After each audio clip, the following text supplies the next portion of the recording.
नमस्कार साथियों। मेरी आवाज आ रही पीछे तक? माइक है क्या?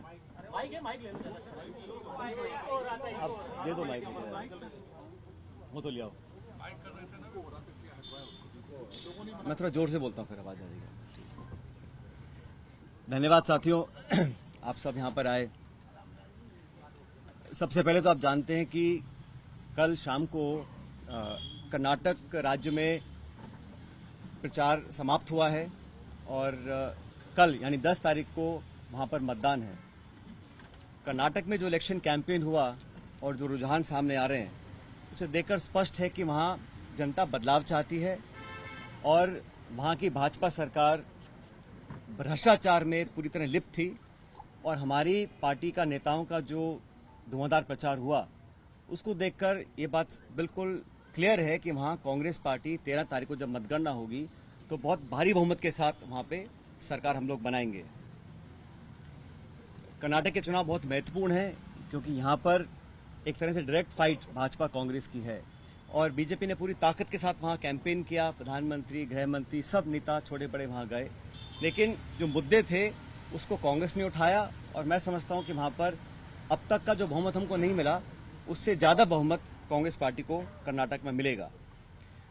इस प्रचार में, इलेक्शन कैंपेन में जिस प्रकार के शब्दों का प्रयोग हुआ और खासकर हमारे राष्ट्रीय अध्यक्ष खारगे साहब के को धमकी दी गई, उनको उनके परिवार को जान से मारने की, उस पर भी केंद्र सरकार, राज्य सरकार ने कोई पुख्ता कदम नहीं उठाए। तो ये एक निम्न स्तर की राजनीति है और इसका हम सबको खंडन करना चाहिए। मैं कड़े शब्दों में इस प्रकार की वारदातों की निंदा करता हूं और उम्मीद करता था कि भाजपा के लोग इस प्रकार का पक्षपात रवैया नहीं अपनाएंगे। और खारगे साहब जी को जो धमकी मिली वो एक तरह से बौखलाहट का परिचय था। साथियों, आप ये भी जानते हैं कि एक बात तो और स्पष्ट हो गई है। सामान्य मुख्यमंत्री जी का भाषण परसों धौलपुर में हुआ और उस भाषण को सुनने के बाद मुझे ऐसा लगता है कि सामान्य मुख्यमंत्री जी की नेता आदरणीय श्रीमती सोनिया गांधी जी नहीं है, बल्कि उनकी नेता वसुंधरा राजे सिंधिया जी हैं। उनकी नेता सोनिया गांधी जी नहीं हैं, बल्कि उनकी नेता वसुंधरा राजे सिंधिया जी हैं। और एक तरफ ये कहा जा रहा है कि हमारी सरकार को गिराने का काम भाजपा कर रही थी, दूसरी तरफ कहा जाता है कि सरकार को बचाने का काम वसुंधरा जी कर रही थी। तो ये जो विरोधाभास है, इसको समझाना चाहिए। आप कहना क्या चाह रहे हैं, ये स्पष्ट कर देना चाहिए। आप सबको मालूम है, सरकार बनने के बाद मैं प्रदेश का उप मुख्यमंत्री था, प्रदेश अध्यक्ष था और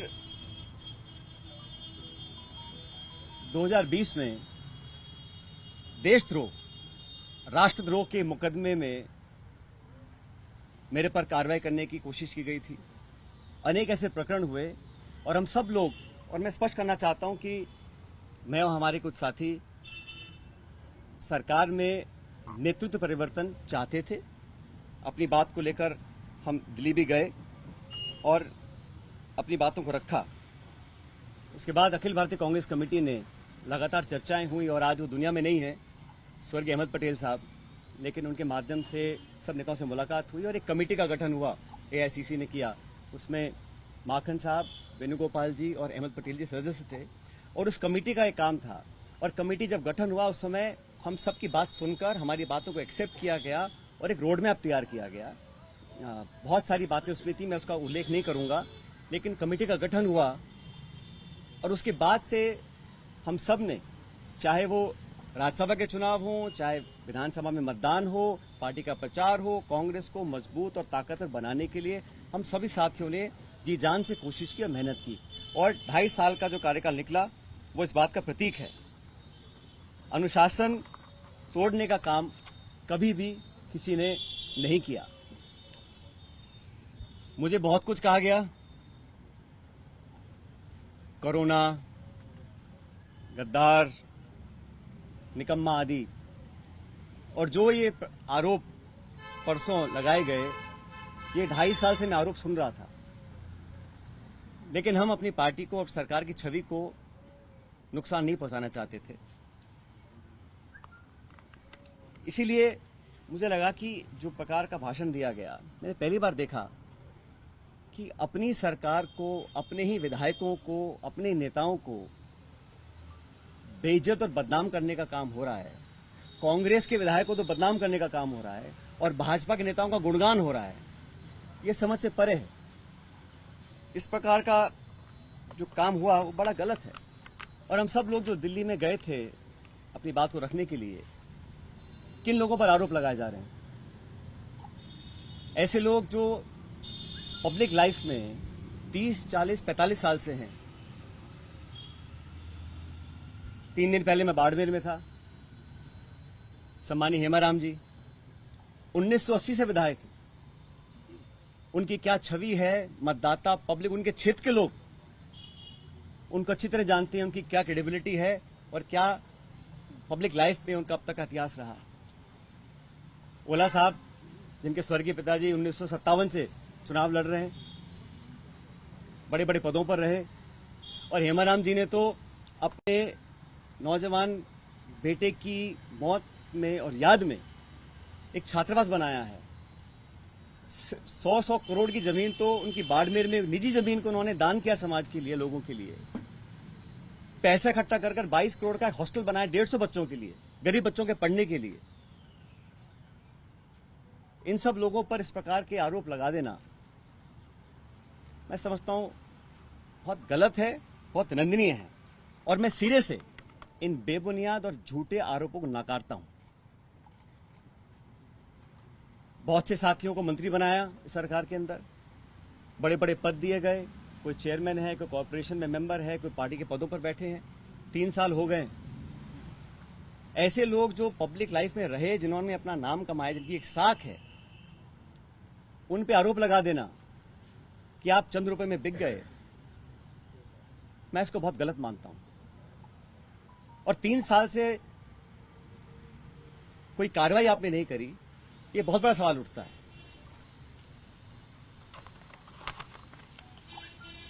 साथियों, हम दिल्ली में गए, अपनी बात को रखा,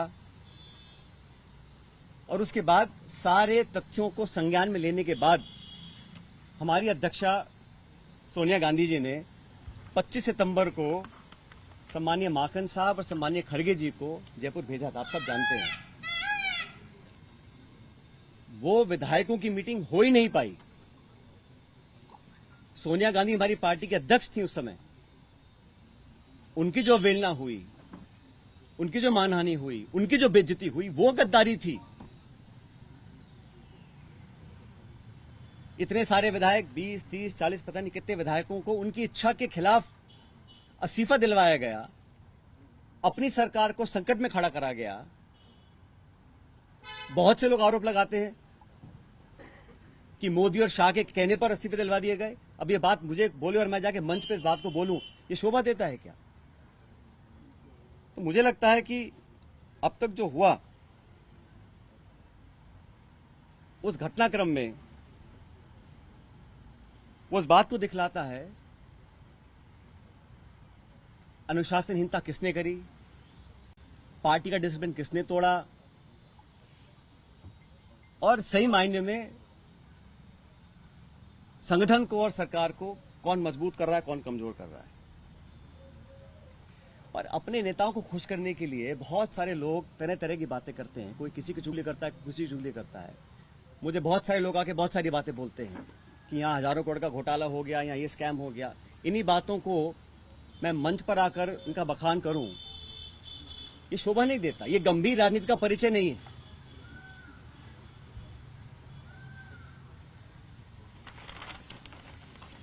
इसीलिए मैं, आप जानते हो, पिछले 1.5 साल से चिट्ठियां लिख रहा हूं वसुंधरा जी के कार्यकाल में जो तमाम गंभीर भ्रष्टाचार के आरोप हमने लगाए, अशोक गहलोत जी ने लगाए, मैंने लगाए, मंचों पर लगाए, प्रेस कॉन्फ्रेंस करके लगाए, उनकी जांच क्यों नहीं हो पा रही थी। अब मुझे समझ में आ रहा है कि ये जांच अब तक क्यों नहीं हुई। मेरे चिट्ठियां लिखने के बावजूद मैं 11 अप्रैल को जयपुर में अनशन पर बैठा इस मांग को लेकर, लेकिन अब मैं नाउम्मीद हूं क्योंकि तथ्य सामने आ रहे हैं। कार्रवाई क्यों नहीं हो और क्यों नहीं होगी, ये बात भी स्पष्ट हो चुकी है। इसलिए मैं ऐसा मानता हूं कि हम लोग जो पब्लिक लाइफ में हैं, जनता ही भगवान है और जनता जनार्दन के सामने हम सबको नतमस्तक होना पड़ेगा। मैंने करप्शन की इशू को लगातार उठाया, पहले भी उठाया, आज भी उठा रहा हूं, आगे भी उठाता रहूंगा। जब जब मैं वसुंधरा जी के करप्शन की बात करता हूं या जो पेपर लीक हुए जिसमें लाखों बच्चों के भविष्य पर सवाल चिन्ह खड़े हो गए, उस पर कोई जवाब नहीं आता। इसलिए साथियों मैंने निर्णय लिया है कि आरपीएससी, जहां से कई सारे पेपर लीक हुए, बहुत सारी वहां पे खबरें आई कि वहां पर तमाम भ्रष्टाचार हो रहा है, अजमेर स्थित आरपीएससी है। मैं 11 तारीख को परसों अजमेर से एक यात्रा निकालूंगा। जनता के बीच जाकर जनता की आवाज सुनेंगे, जनता के मुद्दों को उठाएंगे और जैसा मैंने शुरू में कहा, जनता जनार्दन है तो जनता के बीच जाना हम सबका दायित्व बनता है। और जो करप्शन के इश्यूज हैं, जो नौजवानों के इश्यूज हैं, जो पेपर लीक और पेपर कैंसिल के और नौजवानों के हितों से जुड़े मुद्दे हैं, उनको उठाकर मैं एक जन संघर्ष यात्रा निकालने जा रहा हूं, जो 11 तारीख को शुरू होगी अजमेर से और जयपुर की तरफ हम लोग आएंगे। लगभग 125 किलोमीटर की यात्रा है। जन संघर्ष यात्रा लोगों के हितों के लिए, करप्शन के खिलाफ, नौजवानों के संरक्षण के लिए। उनकी आवाज को हम सुनेंगे, उनकी आवाज को बुलंद करेंगे और मैं समझता हूं कि सही निर्णय तब लिए जाएंगे जब जनता का पूरा हमारा साथ होगा, जनता का पूरा प्रेशर होगा। पैदल यात्रा होगी कैसे गाड़ियों से? पद यात्रा है, जन संघर्ष पद यात्रा 11 मई को मैं अजमेर से शुरू करूंगा और हम जयपुर आएंगे। लगभग 5 दिन का समय इस यात्रा में लगेगा। तो जैसे मैंने कहा, ये यात्रा किसी के विरोध में ना होकर करप्शन के विरोध में है, नौजवानों के पक्ष में है। जो तमाम जनता में आज मुद्दे हैं, जो इश्यूज को लेकर हम राजनीति करते हैं, जिन इशू पर मैं हमेशा अपनी बात रखता आया हूं, उनके बीच जाकर, उनकी बात सुनकर, उनकी आवाज बनने की हम लोग कोशिश करेंगे। और ये अभियान शुरू होगा 11 तारीख को। चलेंगे दिन में? पायलट साहब, अशोक गहलोत जी ने एक बात और कही जिसका बड़े साहब, आगे पॉलिटिकल स्टैंड क्या रहेगा? क्योंकि सबसे बड़ी जो राजनीतिक उत्सुकता यही बनी हुई है कि आपका स्टैंड क्या रहेगा। पार्टी में रहकर संघर्ष करेंगे? साहब, मैंने कहा ना आपको, कुछ लोग ऐसे हैं जो चाहते हैं कि कांग्रेस कमजोर हो, कांग्रेस में फूट पड़े, और जैसे मैंने कहा, बदनाम करने की, आरोप लगाने की, आलोचना करने की, चरित्र हनन करने की कहीं कोशिश अगर हो रही है तो उसको हम नाकाम करेंगे। हमारी पार्टी को जो लोग कमजोर करना भी चाहते हैं उनको हम होने नहीं देंगे। लेकिन पब्लिक इश्यूज पे जो मेरा स्टैंड पहले था वही स्टैंड आज भी है और आगे भी रहेगा। और जो करप्शन हुआ, जिसको हमने सैकड़ों बार पब्लिक में उसको एक्सेप्ट किया, उस पर 4.5 साल तक हम कोई कार्रवाई नहीं कर पा रहे हैं। मैं अब समझ रहा हूं कि वो कार्रवाई हम क्यों नहीं कर पा रहे थे। कोई कारण तो होगा। मैंने चिट्ठियां लिखी, अनशन किया, आवेदन किया, आग्रह किया, बार बार किया, हाथ जोड़कर किया।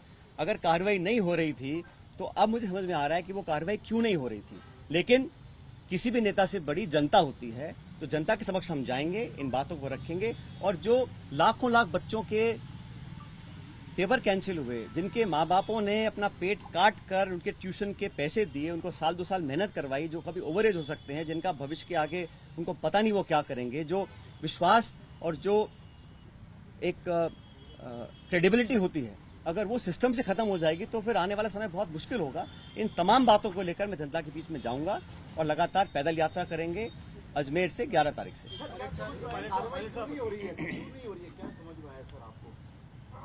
मैंने कहा ना, मैंने जो धौलपुर का भाषण सुना माननीय मुख्यमंत्री जी का, उसको सुनने के बाद अब मैं समझ गया हूं कि वो कार्रवाई अब तक क्यों नहीं हुई और मेरे तमाम आग्रह करने के बाद भी क्यों नहीं हो रही, मैं समझ गया क्यों नहीं हो रही है। वो कह तो रहा हूं मैं आपको।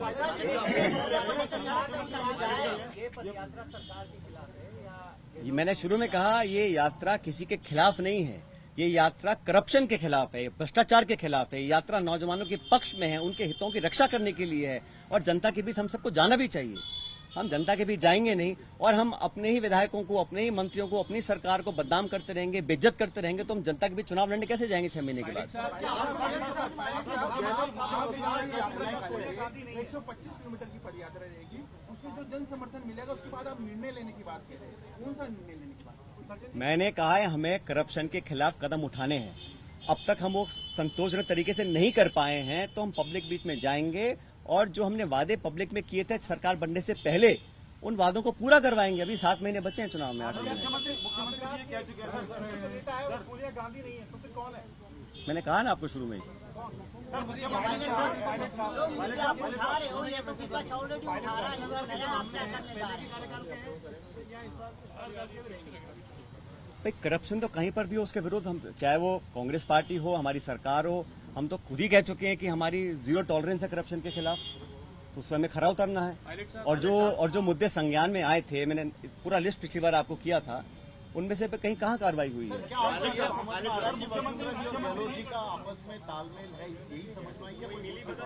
भाई मैंने कुछ नहीं कहा आपको, मैंने इतना कहा कि धौलपुर के परसों के भाषण के बाद मुझे समझ में आ गया है कि कार्रवाई अब तक क्यों नहीं हुई। कोई कारण तो होगा ना।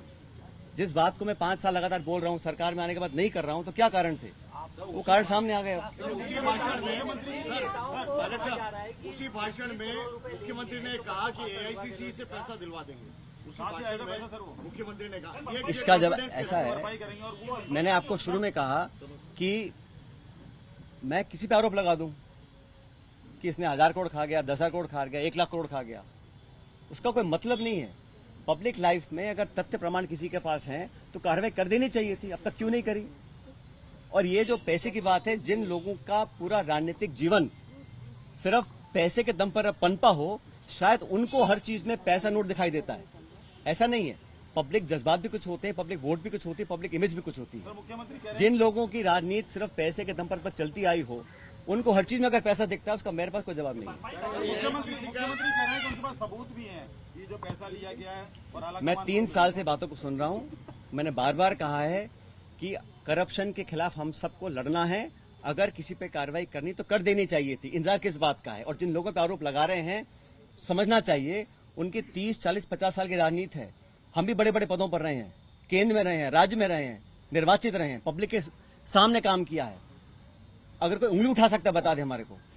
इस तरह के आरोप लगाने से, सुन ले मेरी बात, इस तरह के आरोप लगाने से कोई किसी का लाभ नहीं होने वाला है। आरोप तो मैं भी लगा सकता हूं, जबान खोलने में क्या दिक्कत है किसी को, लेकिन हम संयमित रहे। तमाम गालियां खाने के बाद भी हमने पार्टी का अनुशासन नहीं तोड़ा, आज भी नहीं तोड़ रहे हैं। हम चाहते हैं कि हम पब्लिक की बात को उठाते रहें, सच्चाई के लिए लड़ते रहें, युवाओं की बातों को रखें। आरोप लगाना बड़ा आसान होता है, लेकिन पब्लिक को जवाब देना बड़ा मुश्किल होता है। एआईसीसी का नाम लिया गया सर, एआईसीसी का नाम लिया गया है। आपको नहीं लगता कि वहां से भी खंडन होना चाहिए? अरे मैं कह रहा हूं, किसी को किसी भी करप्शन के चार्ज कहीं किसी पर भी हो, अगर तथ्य हो तो कार्रवाई कर देनी चाहिए। अब तक क्यों नहीं करी कार्रवाई किसी ने भी? ये आरोप लगाना, सुनिए मेरी बात,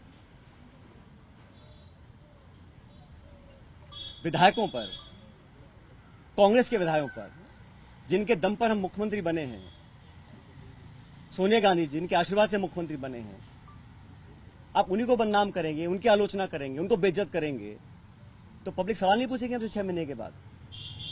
इस प्रकार के निराधार आरोप लगाना कोई बहुत गंभीर राजनीति का परिचय नहीं है। मानहानि का दावा करेंगे, इसका मानहानि का क्या कह रहे हैं? दर्ज करवाओगे क्या गलों के खिलाफ? मैं कह रहा हूं ना, एक तो आरोप लगा रहे हैं कि भाजपा सरकार गिरा रही थी, दूसरा आरोप, दूसरी बात कह रहे हैं कि वसुंधरा सरकार बचा रही थी। तो मैं समझ नहीं रहा बोलना क्या चाह रहे हैं, कौन गिरा रहा था, कौन बचा रहा था। हमारा सब समझौता दिल्ली में हो गया, कमेटी ने निर्णय ले लिया, हम सब समझौते के बाद जयपुर आए, सदन में पेश हुए, हम सब ने एक स्वर से अपनी सरकार का समर्थन किया। हर मतदान कांग्रेस के पक्ष में किया, राज्यसभा का चुनाव हो, मध्य विभाजन हो, हर जगह 2.5 साल से हम सब लोगों ने अपनी कथनी करने में कोई फर्क नहीं रखा। मैं तमाम अपनी आलोचना सुनने के बाद जो मुझे कहा आप सब जानते हैं, मैं भी तर्क दे सकता था, जवाब दे सकता था, लेकिन मैंने अनुशासन में रहा। मुझे पार्टी की चिंता है, सरकार की चिंता है, इसलिए मैंने बोला नहीं। लेकिन इस प्रकार के पब्लिक प्लेटफॉर्म पर आकर अगर कोई किसी का चरित्र हनन करेगा तो उसका जवाब तो जनता को देना ही पड़ेगा। क्या आपको पार्टी छोड़ने के लिए मजबूर किया जा रहा है? मैं यात्रा निकाल रहा हूं पब्लिक इश्यूज को लेकर, और मैंने कहा ना, अगर कोई चाहता है कि कांग्रेस को कमजोर करने की कोशिश करेगा तो उस कोशिश को हम